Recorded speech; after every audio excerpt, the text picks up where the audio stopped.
ಜೇನುತುಪ್ಪದ ಜೊತೆಯಲ್ಲಿ ಅರಿಶಿನವನ್ನ ಮಿಕ್ಸ್ ಮಾಡಿಕೊಂಡು ಬಳಸೋದ್ರಿಂದ ಯಾವ ಯಾವ ರೀತಿಯಲ್ಲಿ ನಮಗೆ ಇದು ಸಹಕಾರಿ ಅನ್ನೋದನ್ನ ಹೇಳ್ತಾ ಇರೋದು. ಇದರ ಆರೋಗ್ಯದ ಪ್ರಯೋಜನಗಳನ್ನು ನೋಡೋದಂತ ಹೇಳಿದ್ರೆ, ಮೊದಲನೇದಾಗಿ ಯಾರಿಗೆ ಸಂಧಿವಾತ ಸಮಸ್ಯೆ ಇರುತ್ತೆ ಅಂತವರಿಗೆ ತುಂಬಾನೇ ಒಳ್ಳೆಯದು. ಈ ಅರಿಶಿನ ಮತ್ತೆ ಜೇನುತುಪ್ಪ ಎರಡೂ ಕೂಡ ಯಾರಿಗೆ ಪದೇ ಪದೇ ಜಾಯಿಂಟ್ ಪೇನ್ ಬರ್ತಾ ಇರುತ್ತೆ, ಸಂಧಿವಾತ ಸಮಸ್ಯೆ ಇರುತ್ತೆ ಅಂತವರು ಬಳಸೋದ್ರಿಂದ ಅವರ ಸಮಸ್ಯೆಯನ್ನು ದೂರ ಇಡೋದಕ್ಕೆ ತುಂಬಾನೇ ಸಹಾಯ ಆಗುತ್ತೆ. ಇನ್ನೊಂದು ಮುಖ್ಯವಾದ ಬೆನಿಫಿಟ್ ಹೇಳಬೇಕಾಗಿರೋದು ಅಂತ ಹೇಳಿದ್ರೆ, ನಿದ್ರಾಹೀನತೆ ಸಮಸ್ಯೆ ಇರೋರಿಗೆ ಇದೊಂದು ಬೆಸ್ಟ್ ಮನೆಮದ್ದು ಅಂತಾನೆ ಹೇಳಬಹುದು.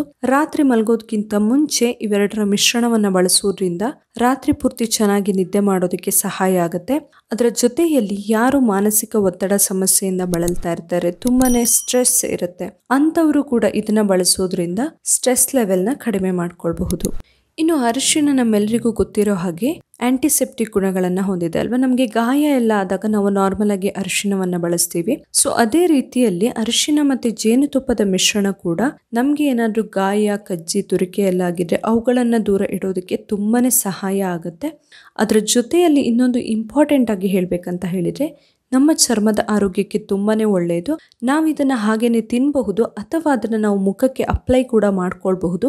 ಇದರಿಂದಾಗಿ ಮುಖದಲ್ಲಿ ಏನಾದ್ರೂ ಮೊಡವೆ ಎಲ್ಲ ತುಂಬಾ ಆಗ್ತಾ ಇದ್ರೆ, ಕೆಲವೊಬ್ಬರಿಗೆ ನಂಜಿನ ಸಮಸ್ಯೆ ಇರುತ್ತಲ್ವ, ತುಂಬಾ ದೇಹದಲ್ಲಿ ನಂಜು ಜಾಸ್ತಿ ಆದಾಗ ಕೂಡ ಮೊಡವೆ ಎಲ್ಲ ಆಗುತ್ತೆ. ಅವುಗಳನ್ನ ಕಡಿಮೆ ಮಾಡ್ಕೊಳ್ಳೋದಕ್ಕೆ ಕೂಡ ಈ ಮಿಶ್ರಣ ತುಂಬಾನೇ ಸಹಾಯ ಆಗುತ್ತೆ. ಇನ್ನೊಂದು ತುಂಬಾನೇ ಮುಖ್ಯವಾದ ಬೆನಿಫಿಟ್ ಹೇಳ್ಬೇಕಾಗಿರೋದು ಅಂತ ಹೇಳಿದ್ರೆ, ಕೆಮ್ಮು ತುಂಬಾನೇ ಕಾಡ್ತಾ ಇರುತ್ತೆ ಕೆಲವೊಬ್ಬರಿಗೆ, ಕೆಮ್ಮಿನ ಸಮಸ್ಯೆ ಇರುತ್ತೆ. ಅದರ ಜೊತೆಯಲ್ಲಿ ಉಸಿರಾಟ ಸಂಬಂಧಿ ಸಮಸ್ಯೆಗಳು, ಪದೇ ಪದೇ ಇನ್ಫೆಕ್ಷನ್ ಎಲ್ಲ ಆಗ್ತಾ ಇರುತ್ತೆ, ವೈರಲ್ ಇನ್ಫೆಕ್ಷನ್ ಎಲ್ಲ. ಸೊ ಅವುಗಳನ್ನ ದೂರ ಇಡೋದಕ್ಕೆ ಕೂಡ ಒಂದು ಬೆಸ್ಟ್ ಮನೆಮದ್ದು ಅಂತ ಹೇಳಬಹುದು. ಇದನ್ನ ಇವಾಗ ಯಾವ ರೀತಿ ರೆಡಿ ಮಾಡ್ಕೊಳ್ಬಹುದು ಅಂತ ನೋಡೋಣ. ಫಸ್ಟಿಗೆ ನಾನಿಲ್ಲಿ 1 ಚಮಚ ಆಗುವಷ್ಟು ಶುದ್ಧ ಜೇನುತುಪ್ಪವನ್ನ ತಗೊಂಡಿದ್ದೀನಿ.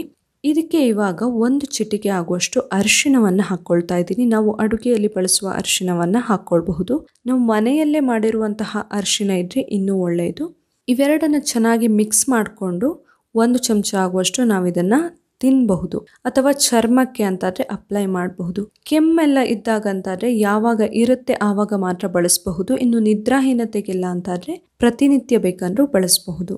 ನೋಡಿದ್ರಲ್ಲ ಅರಿಶಿನ ಮತ್ತೆ ಜೇನುತುಪ್ಪ ಮಾಡುವಂತಹ ಚಮತ್ಕಾರ ಏನು ನಮ್ಮ ದೇಹದ ಮೇಲೆ ಅಂತ ಹೇಳಿ. ಇವತ್ತಿನ ವಿಡಿಯೋದಲ್ಲಿನ ಈ ಮಾಹಿತಿ ನಿಮಗೆ ಇಷ್ಟ ಆಗಿದ್ರೆ ಮನೆಮದ್ದು ಚಾನೆಲ್ನ ಸಬ್ಸ್ಕ್ರೈಬ್ ಮಾಡಿ, ಹಾಗೆ ಈ ವಿಡಿಯೋನ ಲೈಕ್ ಮಾಡಿ, ಹಾಗೆ ಶೇರ್ ಮಾಡಿ. ನಾಳೆ ಇನ್ನೊಂದು ಹೊಸ ವಿಡಿಯೋದೊಂದಿಗೆ ಮತ್ತೆ ಬರ್ತೀನಿ.